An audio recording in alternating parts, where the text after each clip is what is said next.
और अपने मुद्दे पे जाने से पहले आज जो बिहार की सियासत में एक बड़ी घटना हुई, एक बड़ी सियासी घटना जहां पर मुकेश सहनी महागठबंधन में शामिल हो गए। बिहार की सियासत से जुड़ी बड़ी खबर आपको बता रहे हैं। मुकेश सहनी की पार्टी महागठबंधन में शामिल। बिहार में एनडीए को लगा बड़ा झटका। 3 सीटों पर वीआईपी लड़ेगी चुनाव। तेजस्वी यादव ने वीआईपी को 3 सीटें देने का ऐलान किया।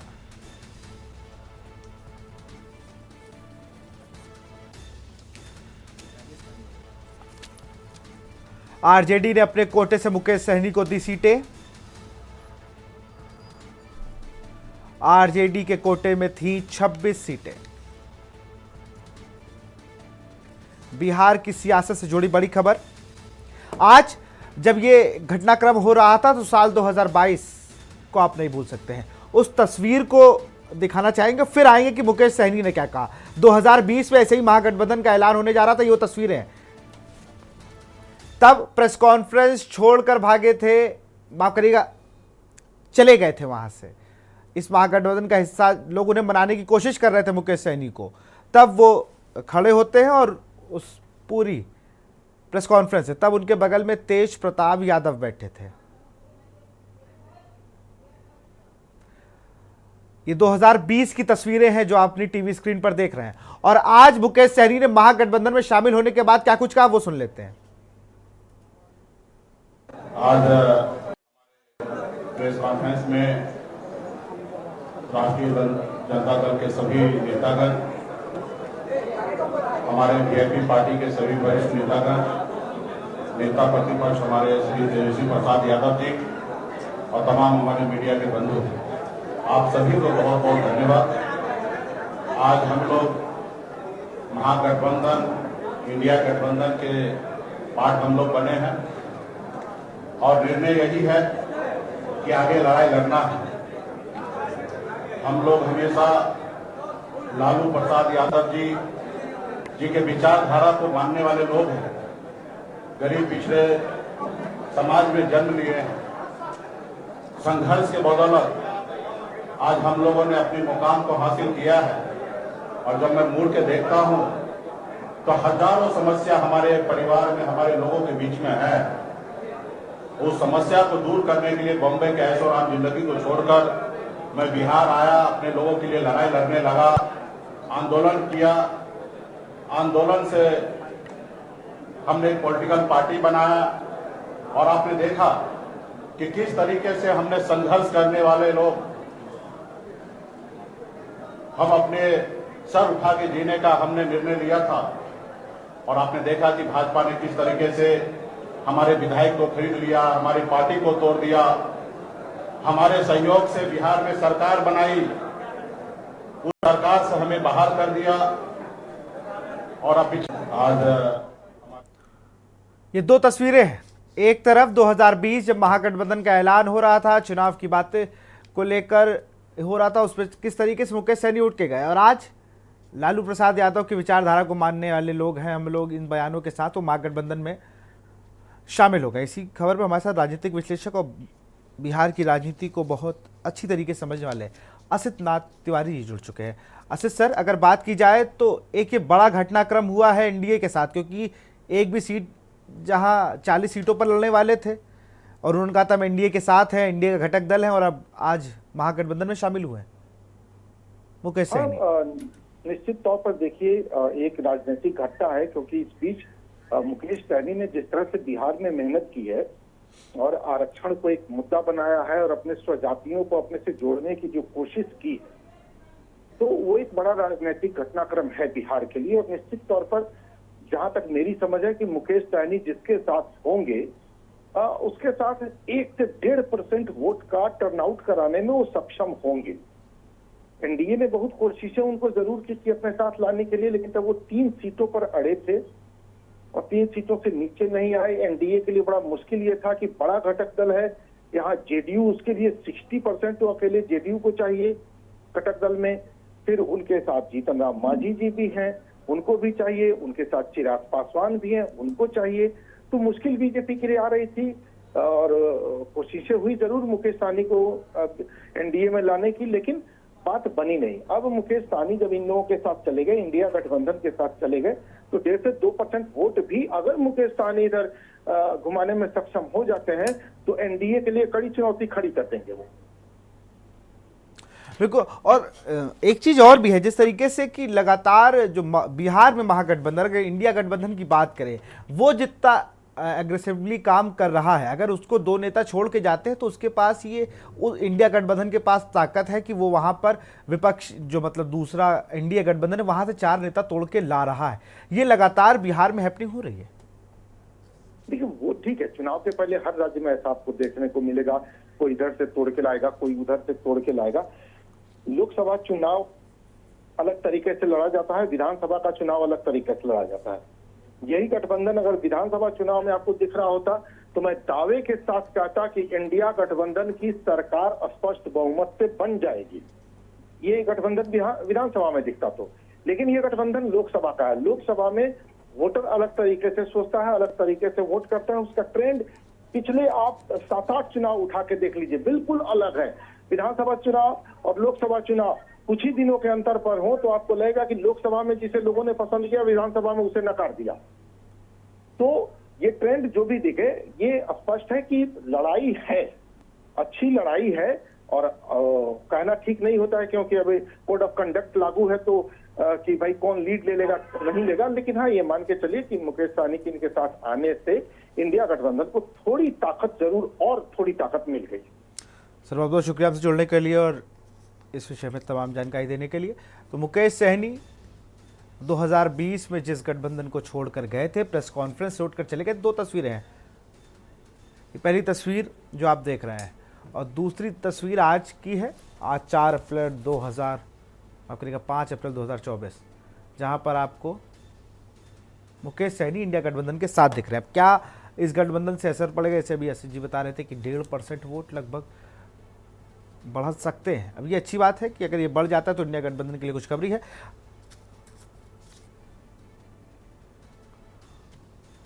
और हम वापस आते हैं, आज का जो हमारा मुद्दा है, राजस्थान में मौसम का मिजाज किस तरह से लोकसभा चुनाव में सियासी पारा दिन पर दिन बढ़ता जा रहा है। बीजेपी ने राजस्थान में पिछले 2 लोकसभा चुनाव में 25 सीटें जीती हैं और इस बार हैट्रिक बनाने का दावा कर रही है। कांग्रेस के भी अपने दावे हैं, लेकिन मेवाड़ से मारवाड़ और हड़ौती से डुडाल तक करीब 10 सीटें ऐसी हैं जहां पर मुकाबला कांटे का हो सकता है। जैसलमेर, सिर्फ यही त्रिकोणी मुकाबला जैसलमेर बाड़मेर सीट पर इस बार त्रिकोणी मुकाबला तय है। निर्दलीय विधायक रविंद्र सिंह भाटी यहां आज नामांकन भरे। बीजेपी ने यहां से 2 बार के सांसद और केंद्रीय मंत्री कैलाश चौधरी को फिर से मैदान पर उतारा है। कांग्रेस ने उमेद राम बेनीवाल जो विधानसभा में आरएलपी के टिकट पर बाड़मेर के बातियू सीट से चुनाव लड़े थे। कहा जाता है कि बाड़मेर में इस बार राजस्थान की सबसे हॉट सीट होने वाली है। चुरू कासवा की बगावत ने मुकाबले को रोचक बना दिया है। चुरू सीट से कांग्रेस से राहुल कासवा को मैदान में उतारा है। वह पिछले 2 चुनाव से वहां बीजेपी के टिकट पर जीत रहे थे। इस बार उनका टिकट काट दिया गया तो वो कांग्रेस पार्टी से मैदान में है। उनका सीधा मुकाबला पैरालंपिक खिलाड़ी देवेंद्र झाझड़िया से है, लेकिन यहां कांसवा का असल मुकाबला बीजेपी नेता राजेंद्र राठौड़ से है। राठौड़ ने अदावत के बाद बीजेपी ने उनका टिकट काट दिया और इसके चलते इस सीट पर मुकाबला जाट और राजपूतों पर चल रहा है। सिवाई माधोपुर पायलट के प्रभाव वाली सीट है। सिवाई माधोपुर सीट पर कांग्रेस के राष्ट्रीय महासचिव सचिन पायलट की साख दांव पर लगी हुई है। पार्टी ने यहां पायलट के समर्थक माने जाने वाले हरीश मीना को मैदान में उतारा है। वहीं बीजेपी ने यहां से सुखबीर सिंह जौनपुरिया को टिकट दिया है। हालांकि टिकट के बंटवारे से जौनपुरिया की जगह सुनीता बेंसला के नाम तेजी से चल रहा था, लेकिन अंत में पार्टी ने टिकट रिपीट करने का फैसला किया। दौसा, यहां कांग्रेस का सबसे मजबूत प्रत्याशी दौसा सीट पर इस बार कांग्रेस के मुरारी लाल मीणा और बीजेपी के कन्हैया लाल मीणा का मुकाबला होना है। मुरारी लाल मीणा सचिन पायलट के करीबी माने जाते हैं। मुरारी लाल मीणा यहां दौसा लोकसभा में आने वाली दौसा विधानसभा सीट से विधायक है। इसी पर चर्चा करेंगे। जो तस्वीरें आप देख रहे हैं, ये निर्दलीय विधायक जब वो नामांकन करने पहुंचे, रविंद्र भाटी, ये तब की तस्वीर है। ये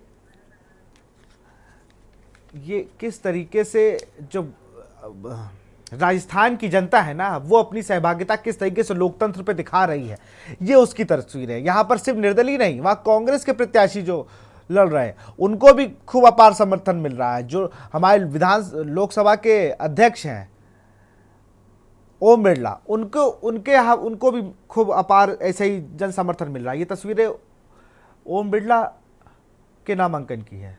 तो आप समझ सकते हैं कि राजस्थान इस लोकतंत्र के महापर्व को, इसीलिए मैंने शो का नाम भी ये रखा कि लोकतंत्र के महापर्व में किस तरीके से अपनी सहभागिता निभा रहा है। इसी पर चर्चा करने के लिए वरुण बंसाली जी हैं, वरिष्ठ पत्रकार, राजस्थान से हमारे साथ जुड़ चुके हैं, और अनिल शर्मा हमारे सहयोगी हैं राजस्थान से, वो भी जुड़ चुके हैं। सबसे पहले तो वरुण जी के पास ही आऊँगा। वरुण जी, जो हालात बन रहे हैं, जैसे मैं देख रहा हूँ कि सबसे हॉट सीट रविंद्र भाटी और इधर इर्द गिर्द है, लेकिन ओम बिरला ने भी जिस तरीके से शक्ति प्रदर्शन किया, और चूरू की सीट की अगर बात करें तो 10-12 सीटें ऐसी हैं जहां पर तो आप अनुमान ही नहीं लगा सकते। 25 में 10 सीटों पर ऐसा है जहां पर किसी न किसी बड़े नेता का या फिर उभरते हुए नेता ने अपनी साख लगा दी है। वरुण जी, देखिए, समझने वाली बात यहाँ पर ये है, और इन सब बातों में जो सबसे बड़ी खुशखबरी वाली बात ये है कि राजस्थान की आम जनता का जो पार्टिसिपेशन दिख रहा है चुनाव में, वो वाकई एक खुशखबरी है। पिछले कुछ चुनावों से आप देखेंगे राजस्थान में वोटर टर्नआउट जिस तरह से बढ़ा है, लोगों का इंटरेस्ट जिस तरह से चुनाव में बढ़ा है, इस बार वो और बढ़ चढ़ के दिख रहा है। ये जाहिर तौर पर एक बहुत ही सुखद खबर है। लेकिन जो दूसरी बात हम कर रहे हैं कि सीटों पर चुनौती है, जाहिर सी बात है चुनौती है, 10 साल की एंटी इनकम्बेंसी भी है, ये सारी चीजें हैं। लेकिन सबसे बड़ी और सबसे स्पष्ट बात यह है कि लोकसभा चुनाव केंद्र में सरकार बनाने का चुनाव होता है, अपना प्रधानमंत्री चुनने का चुनाव होता है। हर शख्स जो घर से निकलता है वोट देने को, वो ये सोचता है कि मेरा वोट वेस्ट तो नहीं होगा, क्या मैं अपना प्रधानमंत्री, मैं जिस शख्स को चुन रहा हूं वो प्रधानमंत्री बनेगा कि नहीं। और जब एक तरह से ऐसी कंडीशन हो कि सामने अपोनेंट कम नजर आ रहा हो या छोटा नजर आ रहा हो, तो लोग अपने वोट को वेस्ट नहीं करते। ये एक बहुत जेनरिक सी बात है जो साफ तौर पे दिखाई देती है। हाँ, लेकिन ये कहते हुए मैं ये नकारूंगा नहीं कि इन सीटों पर बहुत जबरदस्त कंपटीशन है, बिल्कुल कंपटीशन है। लेकिन वो कंपटीशन के बाद आप आज की प्रधानमंत्री मोदी की चूरू वाली रैली देखिए, या जो हाल ही में प्रधानमंत्री मोदी की कोटपुतली वाली रैली हुई थी वो देखिए, आपको साफ तौर पे समझ में आएगा, पता चलेगा कि बहुत जबरदस्त माहौल में गर्माहट लाने वाली वो रैली थी। और खासकर क्योंकि राहुल कस्वा की आपने बात की, तो चूरू की रैली की बात करनी बहुत जरूरी है। प्रधानमंत्री मोदी ने आज जिस तरीके से वो एक सेंटिमेंटल कार्ड खेल रहे थे राहुल कस्वा, उनका सेंटिमेंटल कार्ड को सेंटिमेंट से ही जवाब दिया और साफ तौर पे कहा कि जो आपके सामने खड़ा है भाजपा का कैंडिडेट, वो भी जाट का बेटा है और वो गरीबी से उठा हुआ है। मैंने उनकी माँ के आंखों में सपना देखा था और उस सपने को पूरा करने के लिए मैंने देवेंद्र झांझड़िया को टिकट दिया है।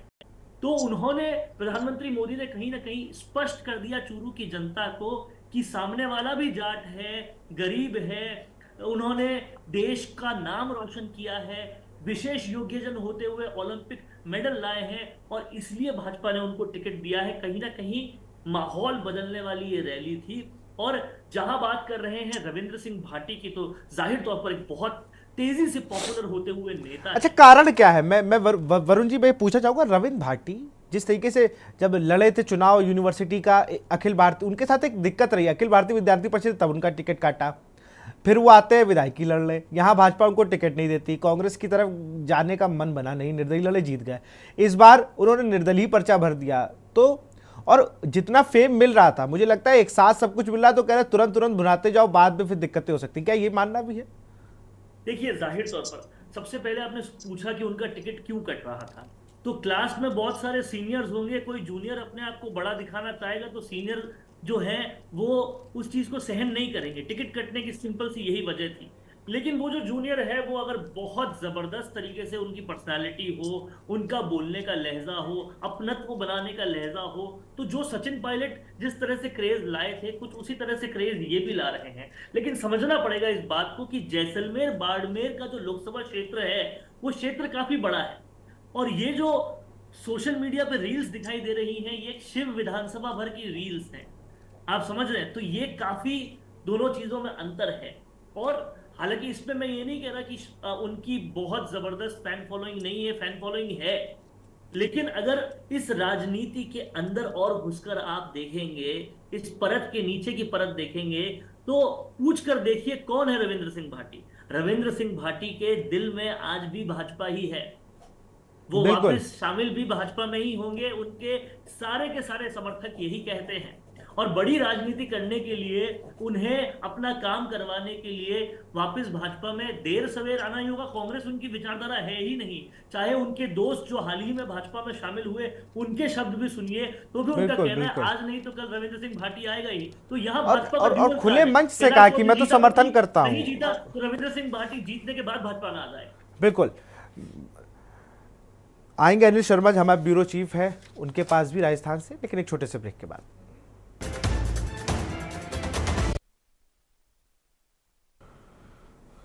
ब्रेक के बाद आपका स्वागत है। हमारे साथ अनिल शर्मा है, ब्यूरो चीफ राजस्थान के, हमारे साथ जुड़े हुए हैं। अनिल, लोकसभा चुनाव, आप तो, मैं तो स्टूडियो में हूं, लेकिन आप धरातल पर देख रहे हैं किस तरीके से जो राजस्थान में कौन नेता आगे बढ़ रहा है। ये तो चलिए ठीक है, वो तो राजनीतिक पार्टियों की बात है, लेकिन जिस तरीके से आम जनता वो इस, जैसे कहा जाता है कि भाई अब त्यौहार आ गया है, ये महापर्व है, पूरे सारे दस्तावेजों में ये कहा जाता है, हम लोगों से भी इसमें सहभागिता करने के लिए बात कही जाती है, लेकिन जिस तरीके से राजस्थान की जनता इस पूरे इलेक्शन फेस्टिवल को एंजॉय कर रही है, वो जितनी इसमें आकर भाग ले रही है, ये कहीं ना कहीं काबिल तारीफ है। जी, मैं बताना चाहूंगा कि हम अधिकतर फील्ड पे रहते हैं। फील्ड पे जो मतदाताओं का रुझान है, मतदाताओं का कहना है कि ये लोकसभा चुनाव नहीं, ये मोदी का चुनाव है। क्योंकि मोदी ने जो योजनाएं दी है, जो भारत देश को जो आगे तक लेके गए हैं, तो जनता कहीं ना कहीं जो उनके कामों से खुश है। तो हम बराबर यहाँ पे फील्ड पे हैं, फील्ड पे बराबर रुझान जो मिल रहे हैं, तो उनका कहना यही है कि ये मोदी का चुनाव है और हमें वापस जो है कि वो मोदी को ही जिताना है। और यहाँ से जो राजस्थान की 25 लोकसभा सीट है, 25 की 25 लोकसभा सीट हम भाजपा की दामन में डालेंगे। जी जी बिल्कुल। वरुण जी के पास फिर से आऊँगा। वरुण भाई, ये जो, जैसे अगर बात करें, हम 25 हैं, 2 बार से 25-25 सीटें लगभग जीती रहे हैं भारतीय जनता पार्टी, इस बार के क्या आकलन है? देखिए, समझने वाली बात यह है कि 25 सीटें क्यों जीत रही थी भाजपा। अगर इसको समझने की कोशिश करें तो हमें यह भी समझ में आ जाएगा कि इस बार क्या होगा। क्योंकि सामने जो अपोजिशन है, उसमें सवाल यही पूछते हैं लोग, प्रधानमंत्री कौन बनेगा, कौन लीडर बनेगा, और वो सवाल का जवाब कभी मिलता नहीं है। और ये सबसे बड़ा कारण है प्रधानमंत्री मोदी का हर बार 25 सीटों से चुना जाना। और कहीं ना कहीं इस बार भी वही होता हुआ नजर आ रहा है। हालांकि इस बार अच्छी बात यह है, कुछ युवा चेहरे सामने आए हैं। दौसा में नरेश मीणा का चेहरा, जो कि निर्दलीय है, वो भी सामने आया है, उन्हें भी बहुत जबरदस्त लोकप्रियता मिल रही है। अभी हमने बात शिव विधानसभा से आने वाले रविंद्र सिंह भाटी की, वो भी बहुत जबरदस्त तरीके से कैंपेन कर रहे हैं। तो इस तरह से लोकतंत्र का एक उत्सव देखने को मिल रहा है। लेकिन अल्टीमेटली जिस तरीके से अनिल जी ने भी कहा कि प्रधानमंत्री मोदी का कोई विकल्प नजर नहीं आता, और जिस तरीके से देश की औकात दुनिया में बढ़ी है, देश का कद बढ़ा है, जो चीजें असंभव होती हुई दिख रही थी वो संभव हुई है। चाहे राम मंदिर देख लीजिए, चाहे 370 देख लीजिए, तो लोगों को ये दिख रहा है, दिखने वाले चेंजेस हैं। अयोध्या में जिस तरह से टूरिज्म बढ़ा है, या जिस तरह से टूरिज्म बढ़ा है महाकाल मंदिर उज्जैन में, या फिर जिस तरीके से देश भर में ये बदलाव हुआ है, प्रधानमंत्री मोदी कुर्सी डाल के लक्षद्वीप में बैठते हैं और डूब जाता है मालदीव। इस तरह के प्रधानमंत्री अगर किसी देश को मिलते हैं तो वो देश गर्वान्वित महसूस करता है। और ये जो वोटर टर्नआउट आपको दिख रहा है, ये जो रैलियों में लोग आपको दिख रहे हैं, ये सारे लोग सोशल मीडिया के जमाने में जीते हैं। इनको हर चीज की इंफॉर्मेशन मिलती है, और ये इन्फॉर्म्ड वोटर्स हैं, इंफॉर्मेशन के साथ वोट देते हैं, इसलिए लोकल बहाव में नहीं आते। और मैं आपको एक छोटी सी बात बताऊंगा जिससे बहुत सारी चीजें और स्पष्ट हो जाएगी। पहले राजस्थान में लोग कहा करते थे कि प्रधानमंत्री मोदी का कोई भी फर्क विधानसभा चुनावों में नहीं पड़ता। इस बार वो चीज भी झुठला दी गई, ना वसुंधरा थी ना और कोई फैक्टर, फिर भी जीत के आई बीजेपी, जीत कर आए प्रधानमंत्री मोदी, क्योंकि उनका फैक्टर यहां पर भी आ रहा था। और मैं फिर कहूंगा, इसलिए नहीं आ रहा था क्योंकि मोदी बहुत बड़े लीडर है, इसलिए ज्यादा आ रहा था क्योंकि सामने और कोई लीडर है ही नहीं, और वो इस बार भी यथावत है। कांग्रेस अभी भी राहुल गांधी का पर्सनालिटी डेवलपमेंट कर रही है जो हो नहीं पा रहा है, और उस वजह से कहीं ना कहीं प्रधानमंत्री मोदी ही आगे जा रहे हैं। चलिए एक चीज़ और भी है, दौसा सीट की अगर बात की जाए तो यहाँ पर मुरारी लाल मीणा बिल्कुल साख लगा रखी है कुछ सीटों पर सचिन पायलट ने। और सचिन पायलट ने मुझे लगता है अपने आप को प्रूव करने के लिए कि भाई आप सिर्फ अपना लड़का लड़ा रहे हो, मैं 4-5 लोकसभाओं में खुद लगातार दौरे कर रहा हूँ। क्या ये भी एक फैक्टर है, क्योंकि लगातार मैं इन सब चीज़ों को देख रहा हूँ। पायलट ने हरीश मीणा से लेकर मुरारी लाल मीणा तक सब सचिन पायलट के लोग कहे जाते हैं। जयपुर ग्रामीण में अनिल चोपड़ा को भी टिकट मिला है, वो भी सचिन पायलट के लोग कहा जाते हैं। लेकिन ये सामने से दिखने वाली बात है कि हाँ सचिन पायलट के लोग, बट एक पीछे वाली बात को भी आप देखेंगे तो सचिन पायलट को खुद को टिकट ऑफर किया गया था, क्यों उन्होंने टिकट नहीं लिया? अशोक गहलोत को टिकट ऑफर किया गया था, क्यों उन्होंने नहीं लिया? क्या उनको अंतर्मन में ये मालूम है कि हारेंगे तो सही, क्यों उन्होंने टिकट नहीं लिया? सबसे पहली बात तो ये सब हर कोई पूछ रहा है और ये बात बहुत स्पष्ट है कि हारने वाला टिकट क्यों ले। दूसरी बात, दौसा पे जमीन पर आकर देखिए, हर कोई ये पूछता है, 3 बार के विधायक हैं मुरारी लाल मीणा, पानी की समस्या आज भी पूरी नहीं हुई। बिल्कुल, दौसा के घर घर बिल्कुल। में 8-8 दिन बाद पानी आता है, कहीं कहीं 3-3 महीने बाद पानी आता है। मैं और आप सोच के देख सकते हैं, हमारे घर में 8 दिन के बाद पानी आए तो क्या होगा? नहा नहीं पाएंगे, खा नहीं पाएंगे, ये हालत है दौसा में। ऐसे में ईआरसीपी जो दे चुके, सरकार आते ही ईआरसीपी दे दी, 90% पैसा लाकर दिया, किससे? केंद्र से। उस राजस्थान को जिसको कांग्रेस ने कंगाल करके छोड़ दिया था। मैं कांग्रेस या बीजेपी का पक्ष नहीं ले रहा, लेकिन ये वो बात है जो आम दौसा का आदमी कर रहा है, जहां से मुरारी लाल मीणा ताल ठोक रहे हैं। तो ये सचिन पायलट ने जो लोग भेजे हैं या उनके जो लोग हैं, ये उस कंडीशन में है कि टिकट मिल ही नहीं रहा था। आप देखिए, कांग्रेस के 2 लोगों ने तो मुंह पर आके बोल दिया। एक राजसमंद वाले ने मुंह पर आकर बोल दिया कि हम मेरे को तो पता ही नहीं था, मुझे टिकट दे दिया। और एक या प्रताप सिंह खाचरियावास लोगों से साफ साफ कह रहे हैं, माहौल तो बीजेपी का है लेकिन मुझे खड़ा कर दिया तो अब मेरी जिम्मेदारी बनती है। ये हालत कांग्रेस की है। ये तो कहीं मुझे लगता है लोकल बॉडी जो संगठन है वो क्या कर रहा है, क्योंकि संगठन पे ही पूरा चुनाव लड़ा जाता है। भारतीय जनता पार्टी अपनी संगठन की वजह से सरकार बनाती है, लगातार मंचों से कहती है, लेकिन यहाँ तो दिक्कत है कि यहाँ 2-3 गुट चल रहे हैं। देखिए, कांग्रेस का जो संगठन है वो 2 बहुत इंपॉर्टेंट काम कर रहा है। एक काम उनका जो बहुत इंपॉर्टेंट हो रहा है वो है बीजेपी में जाने का। उसमें महेंद्रजीत सिंह मालवीय से लेकर सब लोग बीजेपी में जा रहे हैं, तो वो पूरा टूरिज्म बना हुआ है, सब लोग बीजेपी में जा रहे हैं। दूसरा एक बहुत जो अहम काम कर रहे हैं वो है आपसी सर फुटअव्वल का। हर जगह आपसी सर फुटअव्वल देखने को मिल रहा है। आज हाल ही में आप देखिए, बाड़मेर जैसलमेर में खुद कांग्रेस के ही कैंडिडेट रह चुके कर्नल सोनाराम उम्मीदराम की बुराई करते हुए मंचों से नजर आ रहे हैं। ये तो कांग्रेस का हाल है। दूसरा बुराई बाद में करेगा, पहला खुद को ही हरा देगी। ये चल रहा है कांग्रेस के अंदर। तो ये 2 इंपॉर्टेंट काम वो कर रहे हैं और बहुत व्यस्त है वो इन दोनों कामों में। और गौरव वल्लभ भी चले गए अब तो। गौरव वल्लभ आप देखेंगे तो आपको पूरा टूरिज्म नजर आएगा जाते हुए बीजेपी में, क्योंकि अपने ही लोगों को करियर सेटिस्फेक्शन ही नहीं दे पा रही कांग्रेस। कांग्रेस में रहना करियर के लिए कितना अच्छा होगा वो दे ही नहीं पा रही, तो अब लोग रुक कर करेंगे क्या? आप समझिए कि कार्यकर्ता ये सोचता है कांग्रेस में आते हुए, मेरा भी वही हश्र होगा जो सचिन पायलट का हुआ था। 2 बार उन्होंने अनशन करना पड़ा था, कुछ करियर में मिलता नहीं है। मेरा भी वही हश्र होगा जो बाकी तमाम लोगों का हो रहा है। और राहुल गांधी की पर्सनैलिटी डेवलपमेंट पे लगे रहेंगे, जिनका पर्सनैलिटी डेवलपमेंट हो नहीं पा रहा। हर साल 2 बार थाईलैंड जाते हैं लेकिन कुछ मिल नहीं पाता। कारण क्या है, कारण क्या है कि अभी तक हो नहीं पाया उनका डेवलपमेंट? देखिए, कारण ये है कि जो शख्स जिस चीज के लिए बना ही नहीं है, आप उस चीज में उसे धकेले जाओगे सिर्फ इसलिए कि दिल्ली के कनॉट प्लेस में 2500 करोड़ रुपए की एक बिल्डिंग है, वो बिल्डिंग बचेगी कैसे? अगर परिवार के 2 लोग ऊपर नहीं रहेंगे तो, कांग्रेस में नहीं रहेंगे तो, और बिना बिजनेस के कैसे हम फोर्ब्स की लिस्ट में दुनिया की सबसे अमीर महिला बन जाते हैं? वो अमीरियत बची कैसे रहेगी? कैसे जीजाजी बचे रहेंगे? कैसे तमाम लोग बचे रहेंगे? ये बचे कैसे रहेंगे अगर घर का एक शख्स ऊपर नहीं रहेगा तो? और हाल ही में ये भी सामने आया कि पहले लोग सोचते थे प्रियंका गांधी शायद एक अच्छी लीडर साबित होगी क्योंकि शक्ल इंदिरा गांधी से मिलती है, लेकिन शक्ल के बाद जब पूरी तरह से मुंह खुला माइक के सामने तो फिर सब कुछ पोल खुल गई और समझ में आया कि इनका भी राजनीति से कोई लेना देना नहीं है। They are made for going to Thailand and they are going to Thailand again and again. इससे ज्यादा वो किसी चीज के लिए बने नहीं। अनिल शर्मा के पास आऊँगा। अनिल शर्मा, अगर बात करें सचिन पायलट और अशोक गहलोत की, इन लोगों ने टिकट वापस किया तो इनके समर्थकों और कार्यालय का क्या उस टाइम जो रिएक्शन था कि भाई सचिन पायलट ने एक जगह ये कहा कि मैं तो लड़ाऊंगा सबको चुनाव, अशोक गहलोत कहीं वैभव गहलोत के उसी में तो नहीं, लोकसभा में क्षेत्र में ही घूमते रहे। अनिल अनम्यूट कर लीजिए। जो कांग्रेस में पड़े हैं उनके कई जो बदमाशी बता रहे थे अभी कि उनके भी मन में यही सचिन जो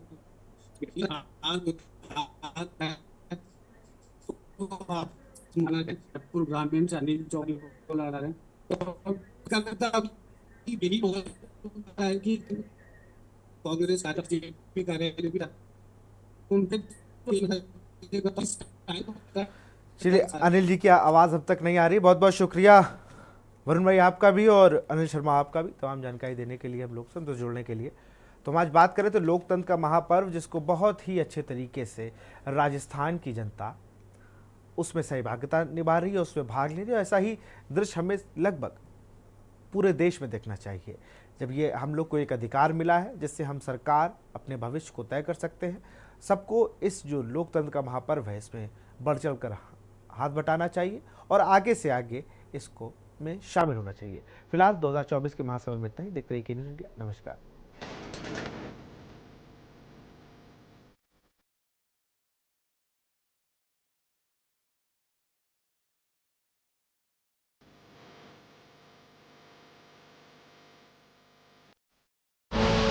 आप देख रहे हैं के न्यूज़, खबरों का सारथी।